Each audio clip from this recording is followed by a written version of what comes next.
my calculations are correct, when this baby hits 88 miles per hour, you're gonna see some serious shit. They're here. Do you really think you have a chance against us, Mr. Cowboy? Yippee-ki-yay, motherfucker. It's showtime. Right, welcome everybody to another episode of the VHS Strikes Back. I am one of your hosts, Chris, and my co-host and very good friend is Dave.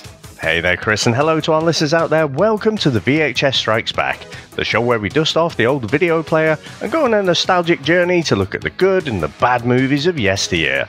Now, Chris, what are we going to review this week? Well, Dave, it's my pick, my first pick of 2024, so I wanted to start with something reasonably good, you know, because I had a disastrous 2023 with movies stitching myself up. We're going for the third one in, the other films are not bad, actually. There's been 4 or 5 of them. I think there's been 5, even 6 of them now. But anyway, Dave, we're going to complete the original trilogy of Die Hard. So we're doing Die Hard with a Vengeance from 1995. Somehow, you knew last week about this movie because you said something about off the podcast about like franchise finishing. And I'm like, how does he know I'm going to pick this movie? But anyway, it's on Disney Plus if you've got Disney Plus, which coincidentally, Dave, I've just fucking cancelled because they can fucking do one $10.99 a month. I'm sorry, but that's now been cancelled. I've had to drop the news to my brother and his father-in-law and my sister and all the other fucking people who latch onto me and my streaming services. So that's now disappeared. So that's gone. But anyway,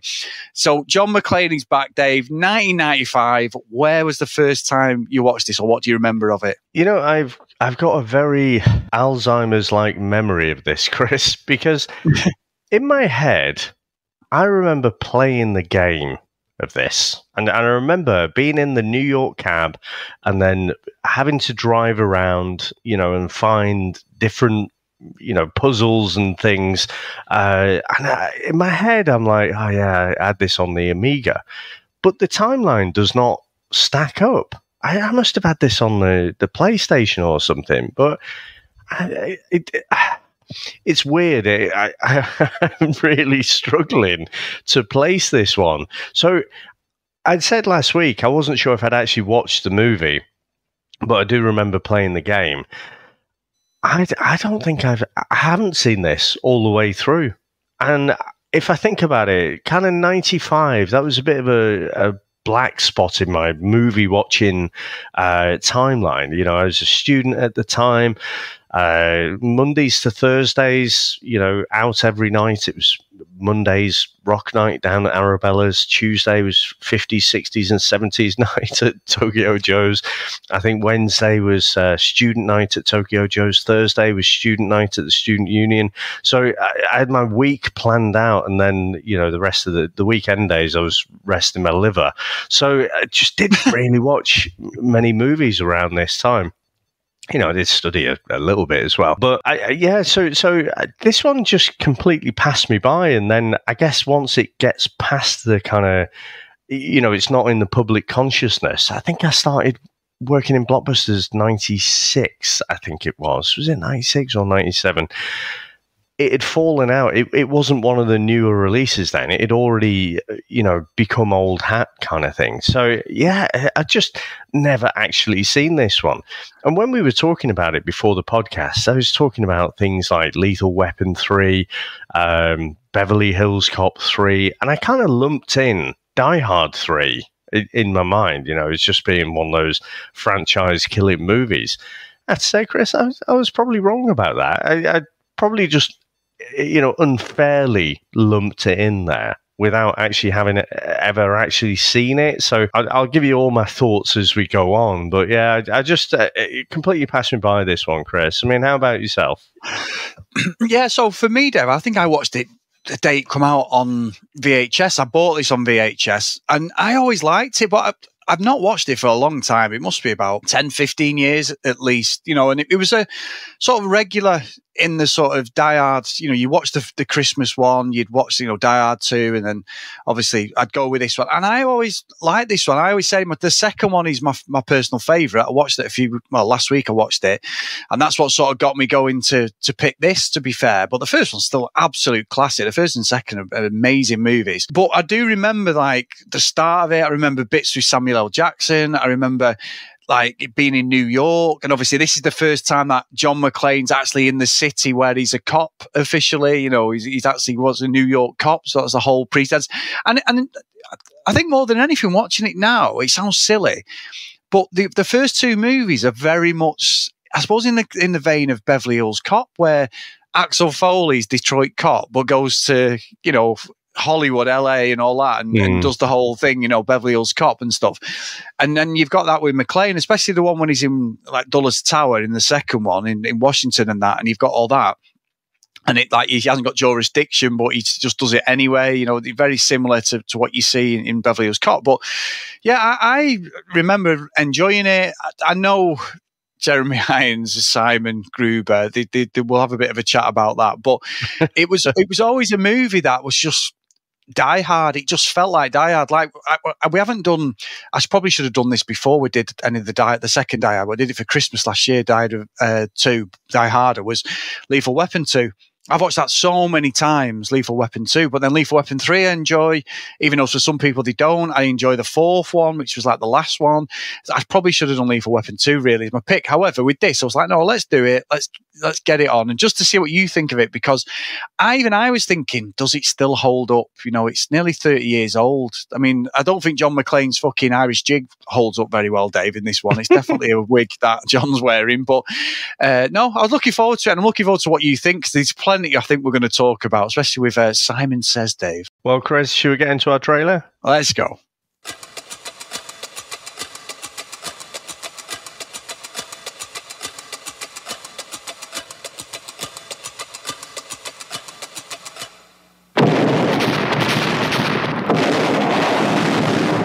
In the hands of a mastermind of terror. I want to play a game with Lieutenant McClane. What kind of game?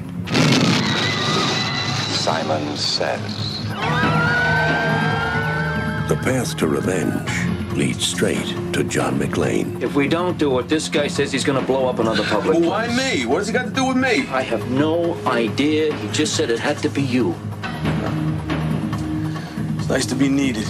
Simon Says, get to the payphone in Wall Street Station by 10:20, or the number 3 train and its passengers vaporize. I'm not jumping through hoops for some psycho. That's a white man with white problems. You deal with it.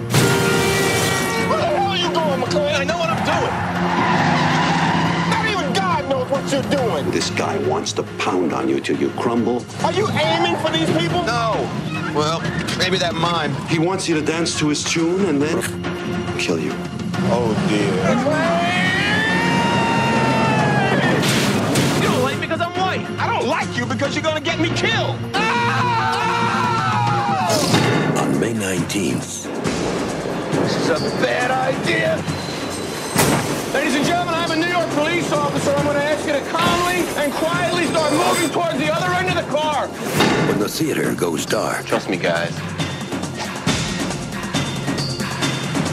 Duck. The roof blows off. Guy out there setting off bombs. And for some reason, he's very angry with me. This, as they say, is where the plot thickens. They knocked over the Federal Reserve.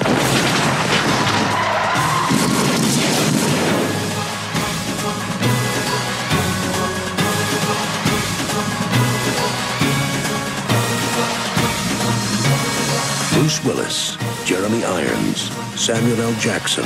Congratulations, you're still alive. Yippee-ki-yay, mother... In a John McTiernan film, Die Hard with a Vengeance. John McClane, NYPD. Are you all right? Yes. Laundry day. The Bonwit Teller department store in New York City is blown up by a bomb during the morning commute. A man identifying himself as Simon telephones the New York City Police Department, claiming responsibility and threatening to detonate another bomb unless policeman John McClane is sent to Harlem wearing a sandwich board with a racist slur on it. Now, Chris, what do you reckon to the opening of this movie? Well, I love the start of this movie, Dave. I must admit, you've got the whole music, hot down summer in the city, and then it just blows up, doesn't it? You've got New York. We've been New York ourselves a good few times. It's a working city. It can be lovely, but it can be grimy. They've got the whole thing going. You've got the steam coming out of the drains and all that stuff, and then it hits. And I must admit, it's quite eerie.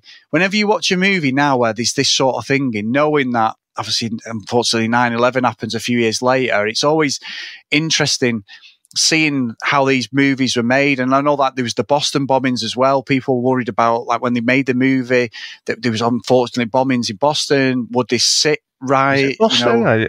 I thought it was the Oklahoma bombing was Oklahoma, about a month before this one. Sorry, Oklahoma. I think the Boston was actually Ignore that, Dave. As usual. Years and years later. Chris's statistics as usual there. But yeah, anyway, let's move on, Dave. But anyway, so I always wonder and seeing like how the city has changed and everything. But that start is perfect. The one thing that always pisses me off though is that in the other two Die Hards, he's like, the first one, he's trying to save his marriage because, like, obviously Holly has gone in Nakatomi Plaza. She's a career woman. You've got fucking Ellis there wanting to get his end away with her and all this fucking shit. And then the second one, they're in love, aren't they? And he saves her on the plane and she chins the reporter who's not in this one, funny enough. But then this one, his whole life's gone to shit again, and he's an alcoholic, isn't he? Like he's been fucking banned from the police. He's on suspension.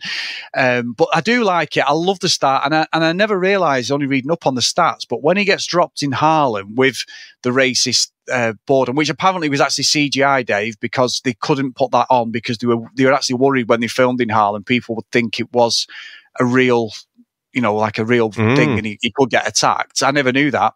And then in other films, it says something else, like, I hate everybody. But that whole scene, he says within 4 minutes, I'm going to be dead. And it's actually 4 minutes before the gang see him. So from John McClane getting dropped off on the corner to Zeus's nephews coming in saying, you need to have a look at this guy, to him then coming out to say to him, you need to get the hell out of here. That's actually 4 minutes exactly until he basically chin him and he's about to get killed. So I never knew that, but I do love the start of it. Yeah, I mean, certainly with the bomb, it comes straight into it, doesn't it? And it took me a few minutes to get my bearings, and I was like, you know what? Like I say, I remember driving around Central Park and stuff. I must have caught these from trailers, though, these memories that I have, because I've definitely not seen this. And this is not an age thing, I have definitely not seen it. But, Chris, I was watching it this time, like I say, for the first time. And if I had watched it, I'd definitely forgotten it. And you've alluded to it there, actually, before we got into the trailer, I think. In the first two, he's that fish out of water, isn't he? He's a New York cop, but he's somewhere else, So in the first one, he's in LA. In the second one, he's in Washington. And he's just kind of on his day off kind of thing, or, his time out. He basically gets caught up in this thing. And so he's reacting to everything. Whereas this one, he's in his home environment. He's on his home turf. And there was something that it didn't feel like Die Hard to me. So I started to read up on it, and sure enough, like the other movies, this was a script, like just a standalone script that had been doing the rounds in Hollywood. And Bruce Willis had rejected various scripts that had come up because they were just rehashing the first two. They probably were on that theme of a fish out of water.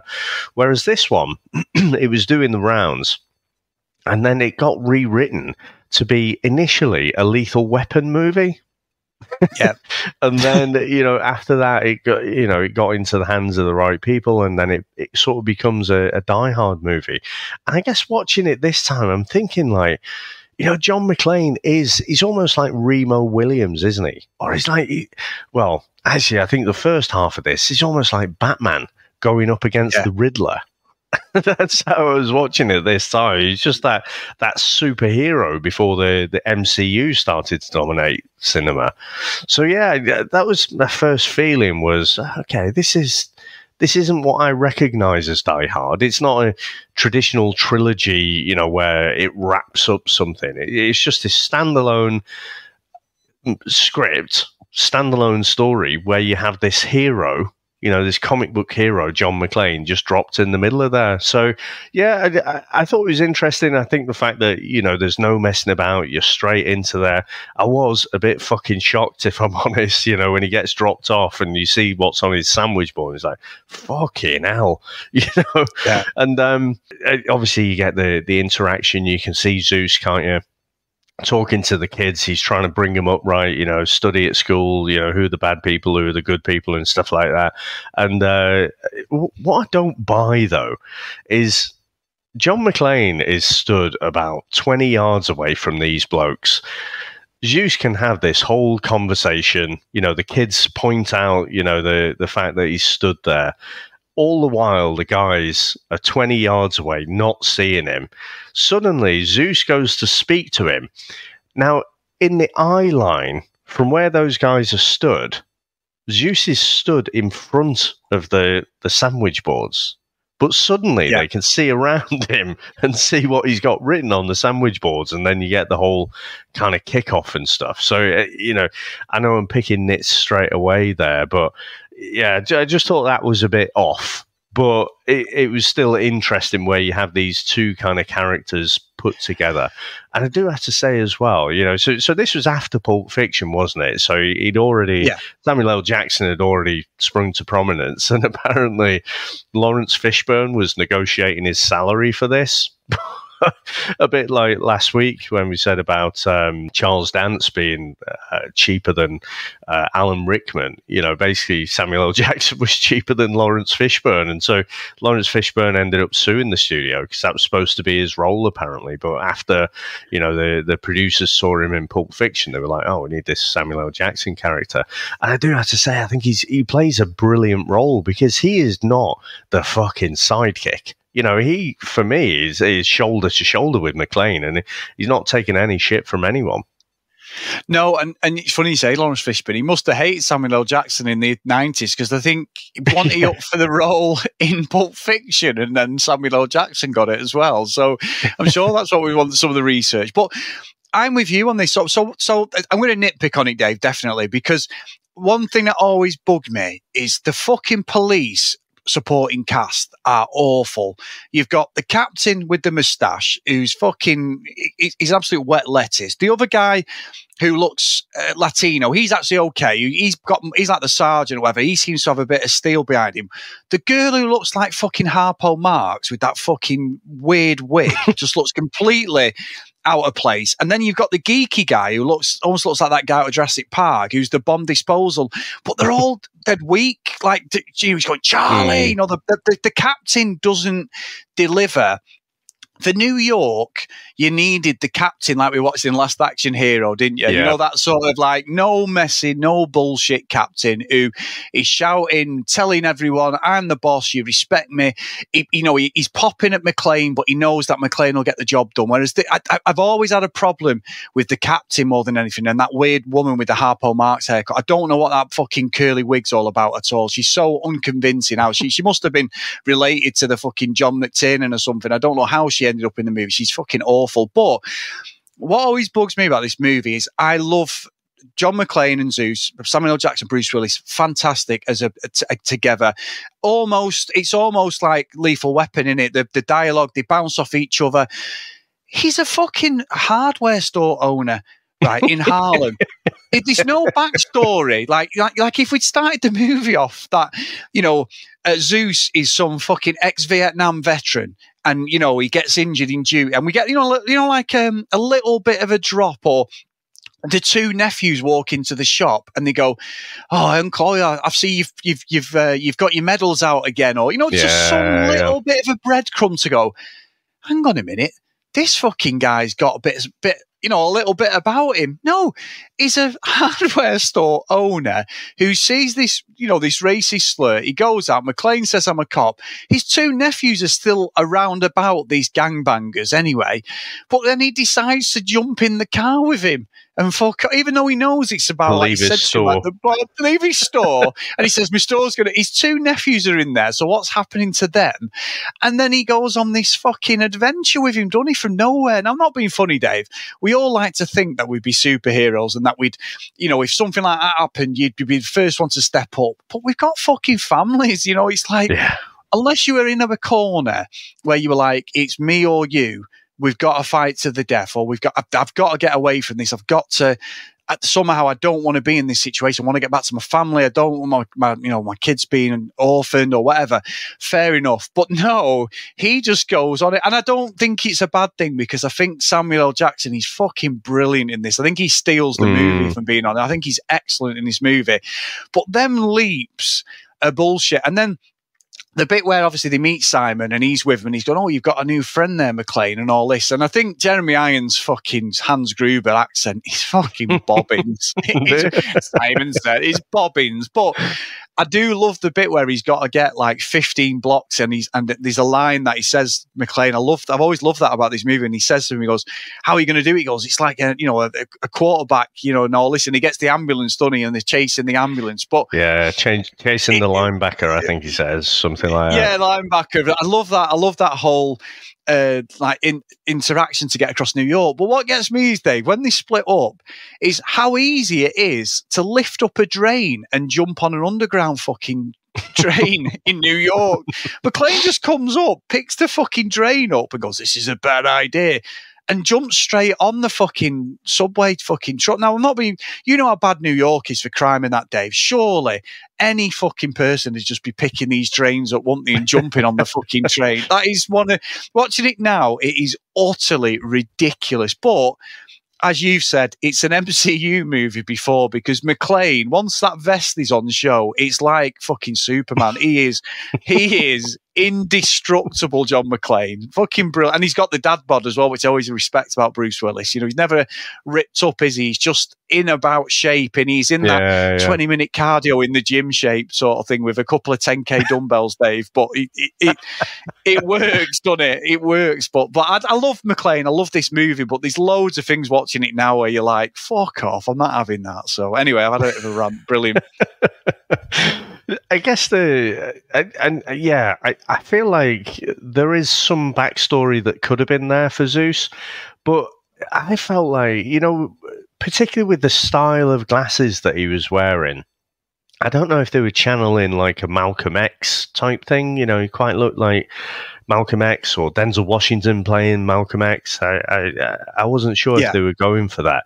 Had they said that, though, about his history, about his medals or something, that wouldn't explain that he was so shit at using a gun later on. When he has the fucking safety on. So, and I loved it when, because you have a bit of this back and forth, don't you, about the racism and whatever. And he says about giving him the gun, he's like, well, not all of us can, or not all black people can shoot guns, you racist motherfucker. Yeah. Just something about Samuel L. Jackson's delivery is just fucking awesome.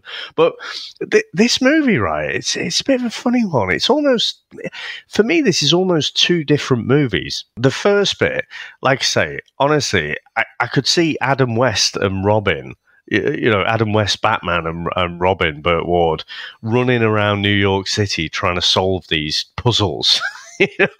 To Simon's instructions. That for me is the first half of the movie, and then the second half of the movie, it's almost like a heist movie.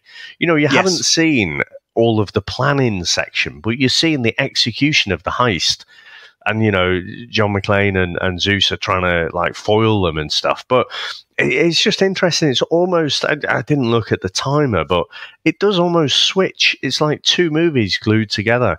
Because, a lot of the running around that they do, it's pretty much fucking useless, really, wasn't it? In the end, it was just a wild goose chase to try and keep him occupied while they're trying to steal all the gold. So, yeah, I wasn't expecting to see that when it came into the movie. Yeah, and I agree with that, to be fair, because I think it feels very familiar. And if you strip the movie back, the script is pretty much the first movie, isn't it? You know, they're in a building. Basically, they're after getting into that vault, aren't they, in the Nakatomi Plaza? This is the same thing, but McClane's used as a distraction. It's this, you know, Hans Gruber. They knew that the FBI would say, well, you know who this guy is, don't you? When they say his name's Peter Krieg, but then it's like, you know, it's Simon Peter Gruber. And then it feels as if he's after McClane then. And it's not. It's a distraction tactic. But the police are so fucking stupid. John McClane says to the captain, you do know that the fucking national, you know, the vault's down there and everything, all the gold and everything. And he's like, yeah, but there's bombs in the schools. And so we said, fair enough, you've got to do it. But he's like, no, this is what this is about. It's a distraction tactic. And he still doesn't buy it, does he, the fucking captain? And I'm with you. I think, like, when they're driving the taxi and he goes through Central Park and everything, that's brilliant. Like, say, Samuel L. Jackson's fucking one-liners, the delivery. Nobody, Lawrence Fishburne, as much as he's a great actor, love him as Morpheus, he hasn't got that delivery. Like, Samuel L. Jackson is a perfect foil for McClane. He stands no bullshit off him. But then you see, as the movie goes, even within the first few interactions, there's that respect, isn't there? Like McClane saying to him, we need to split up. You go one way, I go another. And then, like you say, we get the heist thing. But again, like, you know, I watched Die Hard 2 the other day, and it still makes me piss how when they're fucking blowing up that jumbo jet he's on, they throw 3 grenades in the fucking cab, and he's still got time to look around, get on the ejector seat, fasten his seatbelt, and get in the air before they blow up. You know what I mean? I mean, I love the intensity, and even now when I watch it, there's still that fear of like, oh my God, is he going to get out? Even I watched it, but it's so far-fetched, that bit. And then in this, some of the bits, I mean, they said that when they're chasing him, and obviously there's a bit where they get back together, you know, Zeus and McClane, and they're in the car, and then they go off, and then McClane ends up fucking underwater. And then, of all the places, you know how big New York is, of all the places, Zeus is driving past as McClane comes out the fucking drain 30 foot in the air, doesn't he, and lands in the water perfectly. There's so many of these, like, that is utter bullshit. That is bollocks. But it goes with the movie. But yeah, there's some really far-fetched shit in this movie, which is comical. Sorry. Do you know what I think? I honestly, I feel like if you shot this in the 60s with Batman and Robin, I think it would fit perfectly. Yeah. And none more so than with the water jug puzzle.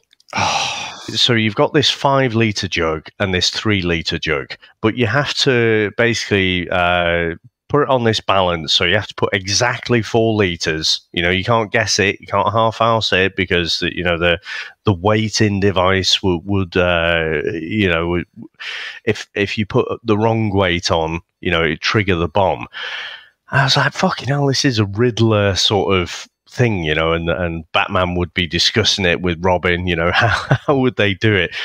But they were like discussing it, and then they got to within about 20 seconds or something, and then they just blurted out these words, and then, oh yeah, we can do this, we can do this. It didn't explain it for me. So I ended up fucking, you know what I'm like, Chris? So I ended up like trying to work it out. I'm like, how the fuck would you do that? So what do you think of that particular scene? Well, I'm with you, and I'll tell you why that's very prominent. You've just said the Riddler and Batman, because message of you. I have been playing the Arkham series for the first time ever, Dave. I don't know why I never played them, and I've finished Arkham Asylum. I've completed the story mode in Arkham City, but luckily I've got them on PC, so I'm playing them on my Steam Deck and I'm playing them on my PC, so I'm sort of flicking between, and I'm sat there and it's driving Sam mad. But I tell you what, Dave, the one thing I've not done in either fucking game is any of the fucking Riddler things. If I can put the Riddler fucking question mark up and I've just got to like open a door, that's fine. But when all that dialogue comes on and it's like, you know, it's almost like a Cantona riddle when the seagull follows the trawler, and I'm like, oh, fuck off. I am not looking around the room or whatever I'm supposed to do. So stuff like that, even though you can be quite perceptive. I'm usually quite good at solving stuff like that. I think as I'm getting older, I just can't be fucking arsed. I'm just like, I don't give a fuck. My head, I've got better things to be doing than trying to work this shit out. And sometimes it'll just come to me. With that, I still don't understand it. I get it by the end of it, but even then when I'm watching it again this time, I'm like, fuck off. This would do my tree, especially the time scale. We'd all be dead. And in that, under that time pressure, we'd all be dead as well. I'd be fucked. But Chris, I spent probably as much time trying to figure this thing out that actually researching the movie. It's one of those things that just caught me. Now, do you want me to take you through it? Yes, please, because I still to this day don't get it properly. Right, so you got your 5-litre jug and you've got your 3-litre jug, and you want to end up with 4 litres, plus the weight of the container, I guess. So what you need to do, you fill up your 5-litre jug, so it's full of water, you got 5-litre jug, you got 5 litres of water in it. You pour 3 litres into the 3-litre container. So you've got 3 litres in your 3-litre jug, and you've got 2 litres in your 5-litre jug. You throw away the 3-litre jug water, so that's now empty. You pour your 2 litres into the 3-litre jug, so that's now got 2 litres in, and your 5-litre jug is empty. You fill up your 5-litre jug again, so it's got 5 litres in, and your 3-litre jug has got 2 litres in. You pour your 1 litre out of your 5-litre jug into the 3 litres, and you're left with 4 in your 5-litre jug there. Fuck me. But we would all be dead. It took me fucking ages. I was going to say, and that makes perfect sense, to be fair. I'm sat here like, that is it Philip Seymour, he's called that fucking, the things are above my head now, the equations, that fucking meme where the guy's got the glasses on, the curly hair, that fucking actor, comedian. But it's weird. And then you got that one, 7 wives, 7, and how many people were going to St. Ives? And I'm like, oh, fuck off. This is the sort of shit you used to when I was in primary school. I don't care. But it adds a little bit of jeopardy to the movie, doesn't it? Because then, this is how Zeus has got to remain because he's part of it. And they're trying to, McClane lies, doesn't he, about, where the bomb is and all this stuff because he's got to keep him because Holland, they know. Yeah, because he's saying, I've got to keep you. So that makes sense for the movie. I just wish, just slightly stepping back, there was a little bit of something that Samuel L. Jackson was a badass because, let's be honest, yes, these bits with the guns, stuff like that, and like you say, some of the lines are brilliant about the stereotype, with guns and all that, and it's really funny what he says to McClane. But he then becomes like fucking an acrobat, doesn't he? So he's talking about Batman. He's almost like fucking Dick Grayson. He's part of the Graysons' fucking acrobats because... he looks about 50 in this, doesn't he? Or he's perceived to be late 40s, 50-odd Zeus. But he still holds his own, doesn't he? I mean, the bits where... the fucking boat where they're on the zip thing, they've got the hoist off the fucking 4x4, and they've got that, and they're going across. And that is proper Batman. It's such a good thing you mentioned in Batman. That is a Batman and Robin 1966 in it, and the Joker's at one end with a pair of scissors going, oh, I'm going to fucking cut you now. And then Batman goes, don't worry, Robin. And luckily, I've got this special wings I've put into our utility belts. It's a prototype, but we'll survive. And they fly off. It was something stupid. But apparently that actual truck flew off the side. That was a genuine, proper stunt. They still used the truck to fly off the side. But laws of physics, Dave, again, laws of physics. What idea would you want to put a hoist and 1,000,001 chance the hoist just accidentally hooks on? Well, let's hope it gets it, and it hooks on. And then even me, who's not a scientist or anybody, would go, that boat is moving at a bit of a way, even though it's a big ship, it's moving. How fucking long was the hoist on that before? It's just ridiculous. It's ridiculous, the time scale and the physics of it, the fucking hoist on the van, on the 4x4, it's utter bollocks. But again, they're landing like fucking, as if they're in like a pillar or something. They land in some fucking bed of feathers, don't they? It's just, I find as it goes on that Jeremy Irons, his character becomes more camper, more ridiculous. It doesn't, I don't know. It just doesn't make any sense. And the haircut is like, I mean, he says it himself, Jeremy Irons. Everyone said it was like Simon was going through a midlife crisis. They're trying to make him hipper, aren't they? But he just looks really bizarre. For me, he looks like fucking Julian Clary, if I'm being honest, Dave. He just looks proper. He does. I tell you what, though, when they were jumping on that boat, there was a guy who got killed, and it was kind of like a little bit. It was on the screen for a split second, but he gets cut in half, doesn't he? I thought, normally with these things, someone gets shot, and that's brutal enough. But I mean, the actual getting cut in half, I thought that was like horror movie stuff. A great sort of, probably the best kill out of this one. But yeah, I felt like it was a little bit weird in a Die Hard movie. Yeah, but then, and you're right, it is, because you see the body split, but then he carries him, doesn't he? Very clever. There's obviously two extras on the floor, but then McClane's like, you get the fucking legs, I'll get the head. And they're pulling the body, aren't they? It's decapitated, and hiding it. I mean, I don't think it would have mattered, because the fucking blood was obviously everywhere. But again, even the henchman, the big guy who's with the blonde woman, and they're double crossing, like all of them. So they took 140 billion, haven't they, in these trucks, and they're trying to find out who the 21st president is of America, and they don't know. And then McClane and Zeus go after one of the trucks, because they realise that they've mentioned at the start 14 dump trucks have been nicked, haven't they? Nobody questions when 14 dump trucks turn round the corner when the police are there. And then Jeremy Irons turns up with this weird Texas accent, doesn't he, away from the building department. Oh, you got here quick and all this. And nobody questions him at all.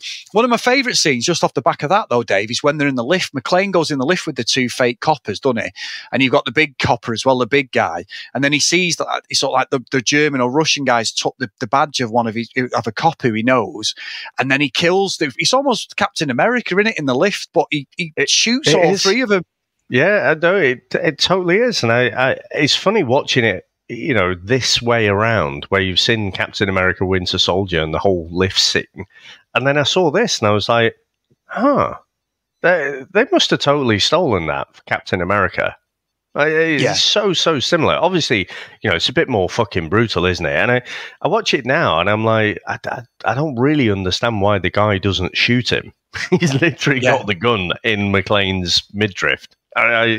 But definitely got Captain America vibes from that bit.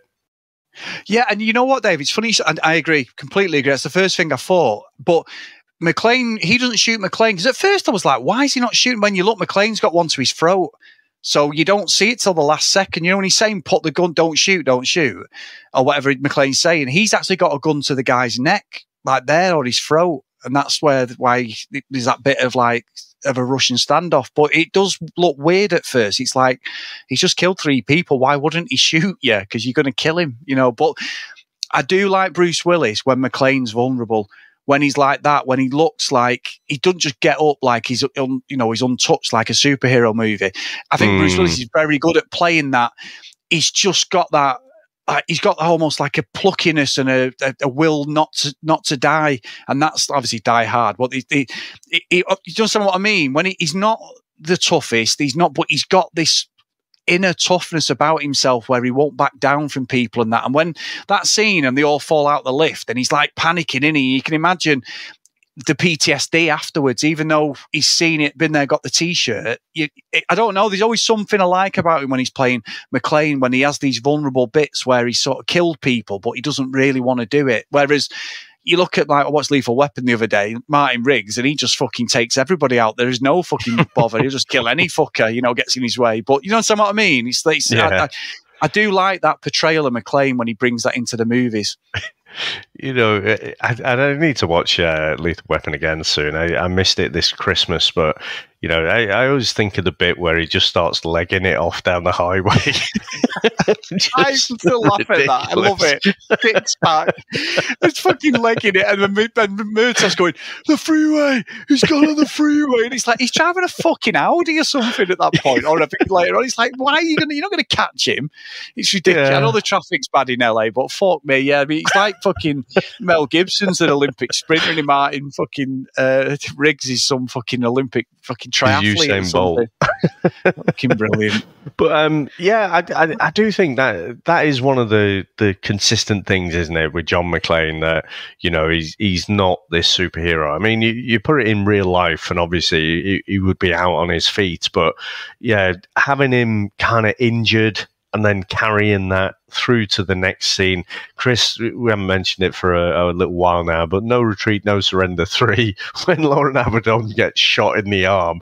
But then after that, he's like chasing a truck like nothing's happened. You know, he's just got a bit of red on his shirt. It's just brilliant. And, you know, it's funny watching this one so quickly after Last Action Hero, because there were a few things that came out. I mean, I agree. I feel like that set my expectation for the angry captain. And so watching this kind of more placid captain was weird. When one of the puzzles was to dial the right number, wasn't it? But the number started with 555. Yeah. There's some things that just came out. And obviously, you know, when Arnie gets shot, you know, it's like, oh, we need to get him in the movie, and it's just a flesh wound then. So yeah, it sort of made me think of that when John McClane's getting more and more beat up. And I do feel like, you know, again, you've got to put your action movie glasses on, haven't you, to kind of embrace the fact that, no, in real life he would be just fucked. He'd have to give up the game. Also, sorry to jump around a little bit, but do you not feel like at the start, even getting John McClane to do this stunt in the middle of Harlem, the police kind of gave up the game a little bit? You know, you hear the line, don't you? Like, oh, we don't negotiate with terrorists. Quite a lot. You know, through decades and decades, people will say that line. But no, these guys are just like, well, the terrorists asked us to do it, so we got to do it. It's just a bit of a easy pushover there. But yeah, so getting back to your point, I do think that, you know, having John McClane vulnerable, you know, is the thing that sets him apart from all the other kind of action heroes that came before. Yeah, 100%. Because you get the baggage, don't you? He's obviously in Alki now. He's what his wife has left in the family. You know, you don't really mention the kids in this one. If you watched, I know you went and watched Die Hard 4, which I've got on Blu-ray. I need to watch it again. Die Hard 5. I think. Have you watched 5 with his son? Yeah. He's thinking boomerang in it. Jay. What's his name? Jay. Yeah, Jay. Captain Boomerang, isn't he? In fucking Suicide Squad. Jay Garrett, is it? Yeah, I think it is, yeah, Jay Garrett. Because he's the one, I watched that on a dodgy copy, and all the fucking Russian subtitles were in it. So we're watching it, Sam's going, what the fuck are they saying? And I'm going, so I'm then being a smart ass and I ad-libbing it, and then she's going, you're a dick. But Jai Courtney. Jai Courtney, yeah, that's him. And but yeah, so what I don't get though, Dave, about like the movies, when they get on the ship and then it becomes the big guy who's almost like Carl out of the first one. He's actually an American actor. He's about 6'4" in here, and then he has the fight with McClane. McClane stabs him in the fucking leg, doesn't even flinch, Dave. This guy is just, you know, as usual. These like European guys apparently are impervious to pain, aren't they? There's just nothing. They're on a different level to anybody. Thing in the leg. It's just ridiculous. It's a spine. It's a flesh wound. You're going, hey, little man, and all this, and he's throwing him round. And very much like when, you know, they had to fight with Carl in the first one. And it's that B.A. Baracus of punch him in the face and he just doesn't even flinch, does he? And then he's throwing McClane round the air and all this. And then he realises he's been double-crossed. He doesn't know that his girlfriend is actually with fucking Simon at this point. But he's basically, one of his oppos has said to him, what the fuck's going on here? And then they realise it's all full of lead in it and everything.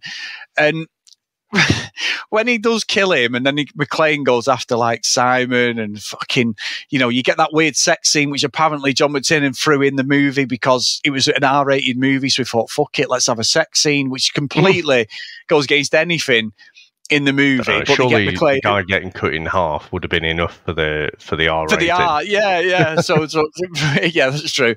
But then that whole twist is bollocks. But then it's like the fight with Simon, you know, the way they get away, and obviously the ship blows up again, they escape, don't they, Dave? But what's always bugged me about these movies, in the first one, right, and this one's more apparent, they've stolen $140 billion worth of gold bullion, right? They've got 14 dump trucks with all this stuff in, and now they move it, don't they? And we find out where it really is, right? How are they expected to live a life of luxury? Now, he's actually dipping everyone who's in the gang. He's not giving them the money. It's only him and this woman. But I always think, well, you wouldn't be, I don't care how good the black market is and how like these dodgy things are, you would not be able to get away with all that bullion. There's no like plan to it, is there really? It's just purely for the movie. Like, I know I'm overthinking this like in real life. I'm not thinking... You're not going to be able to get away with living a life on a fucking island that you've bought, because someone's going to go, oh, how has this person appeared? No matter how good you get forged passports or anything. I don't know. It just, the idea behind it makes no fucking sense at all, does it? Yeah, I still think it plays into my Batman theory. You know, if you think this is the Joker and the Riddler's, you know, plans, and they escape with the money, end movie. But yeah, I must admit, I ended up wondering about that myself, because if it was me and you, and someone accidentally just dropped, you know, out of the sky or something, and you've got a whole bunch of fucking gold bullion in the middle of your garden or something, you'd be like, well, what the fuck am I going to do with that? You know, yeah. You couldn't actually do a lot with it, could you? No, but and the weight. Yeah, definitely the weight.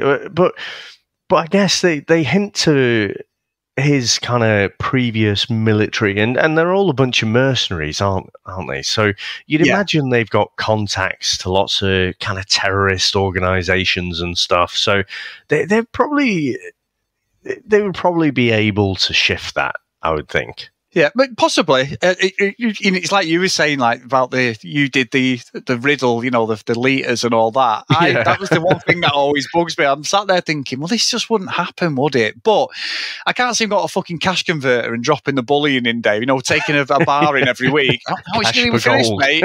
Yeah, cash for gold. How much going to give me for this, pal? £3.50. Oh, all right then, I'll take it. Yeah, it just doesn't make sense. But I do think at the end, what's bollocks is when they get away, McClane thinks he's going to get away. There is an alternative ending, isn't there, where Simon gets away, McClane gets fucking booted off the I've never seen it. I'm going to have to watch it on YouTube, but apparently it's on the Region 1 DVDs, and that was the original ending, and McClane gets booted off the Force and all this stuff, but then he ends up tracking Simon down and does McClane Says with him or something, and they have a rocket launcher face off and all this fucking bollocks. So I need to watch that. It's supposed to be nonsense. Yeah, so it's interesting. They describe it as an alternate ending, but this was the ending that was shot first. So the ending for me is not great. Obviously, we've had a laugh about some of the nonsense of it, and there is so much nonsense in this movie, but it is definitely enjoyable. But the way they wanted to end it was, you know, it was basically going to be like 20 years after. And it was this whole, like, McClane says, or Simon says sort of thing. And he'd taken the sight off the end of the rocket launcher. So it's like a Russian roulette type thing where you're supposed to shoot out of it, but you don't know which end is which. I don't know quite. I've never shot a rocket launcher before, but I would have thought it would have been obvious. But apparently it's not. And so, yeah, Simon ends up getting killed. Now, the studio rejected it because they said, well, that's kind of a cruel thing for him to do. And, you know, it's not really like McClane. McClane's more of a defensive. You know, he ends up in these situations and he has to step up and be that hero, whereas this is more of a calculated thing, you know, to actually kill Simon off. But I was thinking, well, I'm not sure I buy that, studio. I think you're already thinking, well, what if we want to make more movies about McClane? We've just literally, you know, tied ourselves up in knots and said, well, he's got to end up in this place, you know, 20 years into the future. Now, I'm a bit disappointed that they didn't stick with that, because it's kind of like... It would have got you thinking more. And it maybe would have soured some people's view on John McClane, but you're thinking like, well, he's already descended, hasn't he, into alcoholism, you know, and I gotta say, Chris, one of the unbelievable things as well. So, you know, McClane's got a headache, I guess a bit of a hangover headache throughout the whole movie. Simon just happens to have like a whole bunch of paracetamol in his pocket. But, you know, if you think in 20 years in the future, you kind of think about the way that he's descended even further. So, yeah, he was this heroic guy who did these heroic things. But, you know, life has kind of ground him down, and, you know, Simon fucked him up so much and he got away scot-free, you know, so it's been playing on his mind. He's been kicked off the force and everything. For me, that would have been so much more of a better thought-provoking ending. Yeah, I agree. I agree with that because, and I think what you described is right. McClane becomes the hero because he has to, doesn't he? He sees something's not right. Like watching the second one the other day when he comes across it in the airport, them two guys are having a chat. He's just sat there waiting for Holly, and he notices like the cops are oblivious and they're like swapping like briefcases and looking round and they're doing things, and he's like, something's going on here, you know, it's like police instinct sort of thing. But I'm with you, I think as well, Dave, it's one of them, it's almost like just finish it off where it is, because the ending we get where he shoots the overhead wire, I mean, he finds out where Simon is because he gets migraines. Now, he faked a stutter, didn't he, originally? And he says he's got a stutter, and then McClane's like, but he hasn't got a stutter. But then it's the aspirin because he has migraines, because when they're in the truck and Simon's in the truck with that big henchman and his missus, he's like rubbing his eye, isn't he, migraine style and all this. And because it was bought at a truck stop in Quebec, that's how they find him. I mean, come on, fuck me. And then it's when McClane, though, shoots the fucking overhead wire. Now, Martin Riggs says, you know, maybe 3 or 4 people in the world could have shot a guy from 1,000 yards in Laos, you know, with high wind and all this stuff, you know, and so, you know, like Martin Riggs is the man. You see him on the gun range doing the smiley face thing and all that stuff. And, you know, he basically, he doesn't miss, you know, he's headshot dead sort of thing. And, McClane's not that. He's a good, you know, he can shoot and he's killed people, but he's that chances of hitting that wire to hit the helicopter again. The fucking, we might as well, you're so about superheroes, you might as well call him Deadshot Dave, you know, before Will Smith, like the fucking bullshit in it. And then he goes, yippee-ki-yay, motherfucker, which is still a great line. It's one of the greatest lines in movies for me. But that again, utter nonsense. And you don't really get the payoff because you want McClane really to kill Simon in a one-to-one fight, don't you? Get the better of him eventually, even though he does get dicks earlier on. I sort of wanted that. It's a bit of a weird ending again. That's a bit of a cheap ending for me. I agree. I think the ending's really rushed. You know, I mean, talk about convoluted. Like I say, you've got a gun.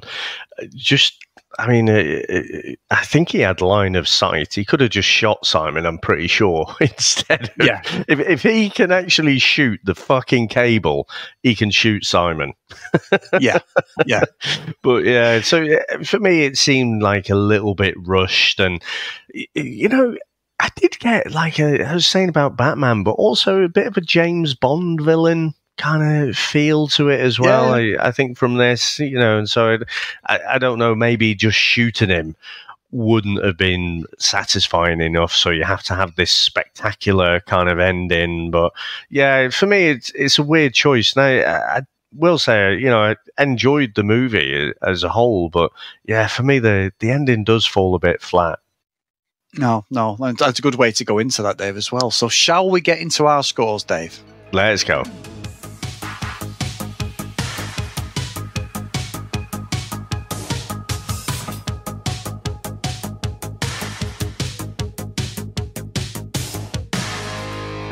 So, Dave, obviously I picked it.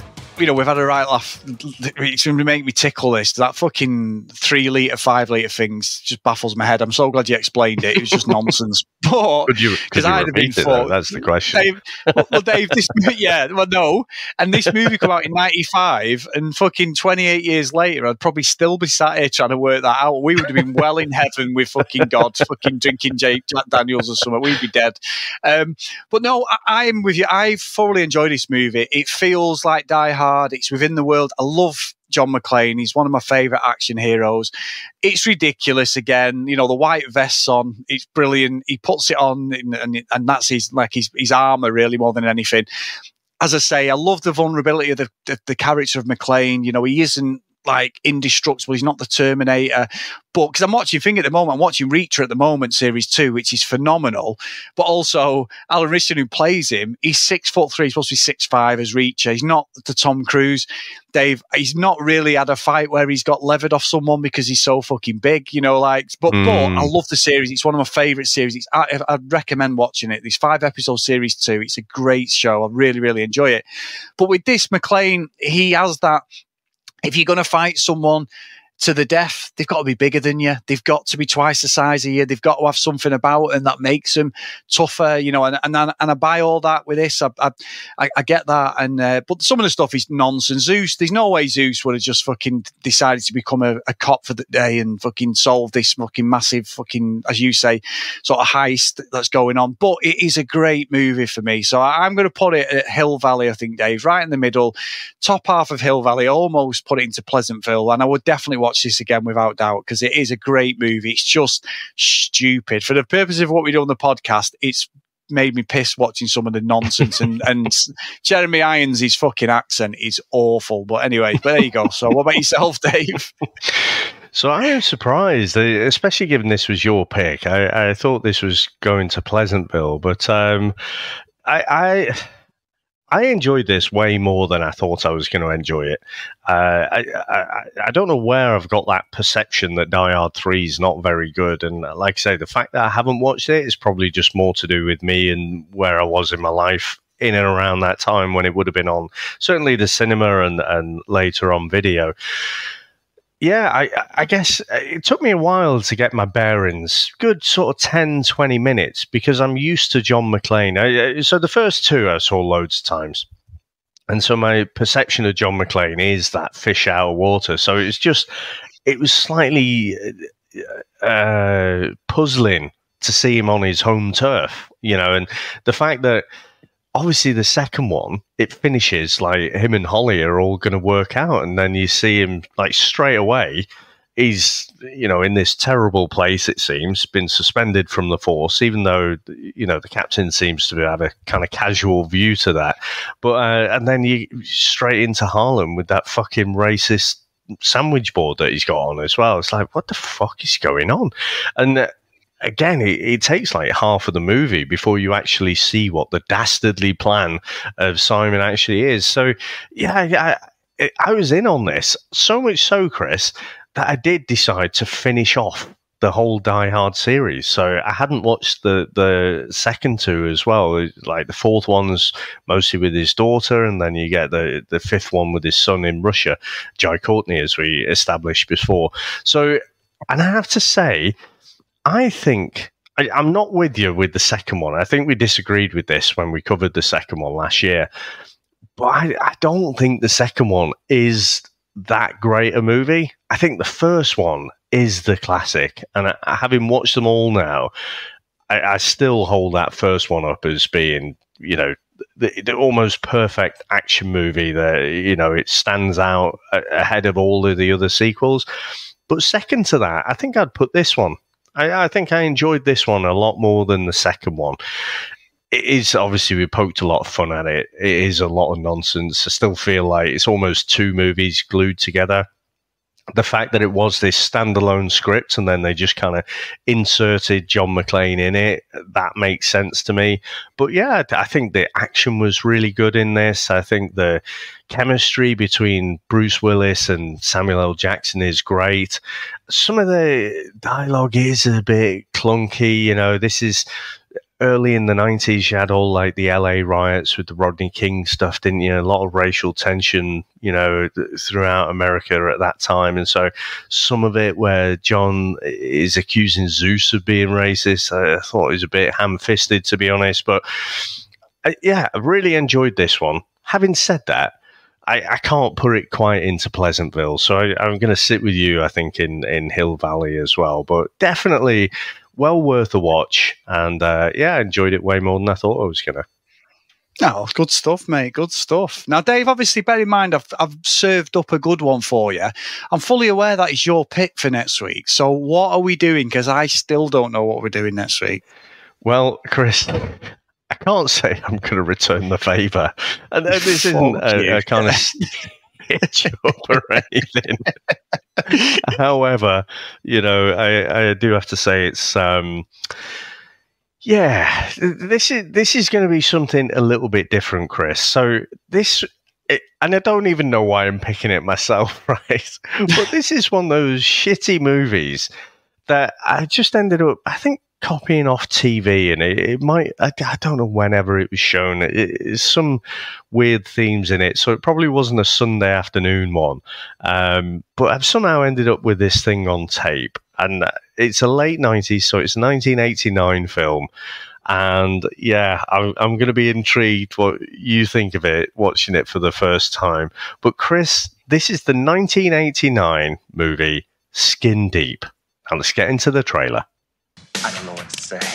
How about the Lord is my shepherd? Meet Zach Hutton. Darling?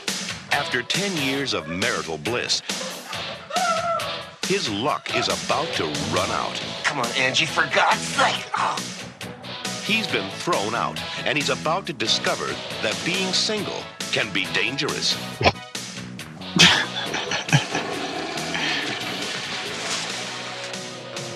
Middle-aged bloke in the mirror there, Chris. Yep, know it well. It's all yours. Oh my word!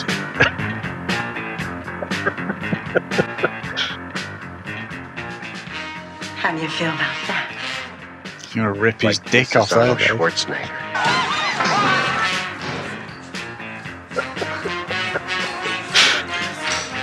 I've never seen this.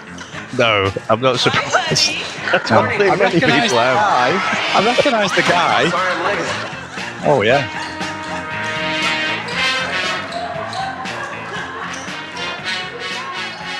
Now, Zach wants his old life back. So I was about to suggest that we give it another try. Are you completely off your nut?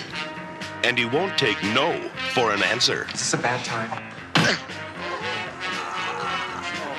John Ritter. What the fuck, Dave? He's a gag writer! What the In a Blake Edwards film. What? God, I wish I didn't hate you so much, Zach. Mom. Is this spaghetti? Oh my god. Skin Deep. This is fucking shit, Dave. What are you just picked here? Oh my god.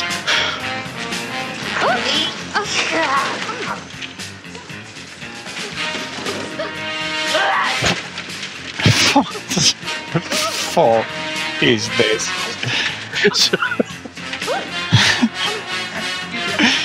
Oh my god. I'm going to remember this for my next fucking pick. You're not getting away with this. What the fuck is that? It's one of those weird films that I just remember, again, having on the old Scotch taped. And yeah, it's not a great film. I'll say that straight away. The guy you recognise is John Ritter, so you probably watched Three's Company. And so yes. I was watching that at the time. I used to think it was, funny kind of sitcom. And so it's more like his performance that I think, kind of drew me to the movie. But it's just, I don't think many people will have seen this, just to be honest. And it is not great. But I kind of want to make you watch it. Thanks, mate. Thank you. Anyway, on that bombshell, big thank you to everyone as always. If you want to email us, the vhsstrikesback@gmail.com. If you want to follow us on social media @vhsstrikesback. And a massive thank you to all our patrons. If you want to support us, please go over to patreon.com/the VHS Strikes Back. So the roll call of honour and a massive thank you to everyone who supported the podcast past and present on Patreon. We really appreciate it. Thanks a lot, guys.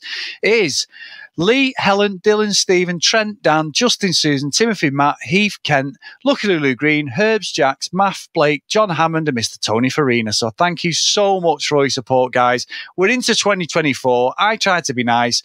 Dave's been a bellend and picked an absolute piece of shit. So I'm sorry. Give it a month's time, and I am definitely picking a fucking absolute piece of dog shit for you, David. Don't you worry about that. You may enjoy it. You may. I don't think you will, but you may do. But anyway, Chris, thank you very much for that, sir. It's good to be back, in 2024. And all I'll say to leave off is, how are you going to finish us off today, Chris? Well, David, after what you've just shown me, there's only one thing to say, and I really wish you were right in front of me. I would simply say, yippee-ki-yay, you motherfucker. But there you go. See you next time. Bye now. That's it, man. Game over, man. It's game over. What the fuck are we gonna do now? What are we gonna do? Maybe we could build a fire, sing a couple of songs, huh? Why don't we try that? We better get back, because it'll be dark soon, and they mostly come at night. Mostly. I'll be back. That's odd. We came, we saw, we kicked its ass. Wax on, wax off. Get to the chopper!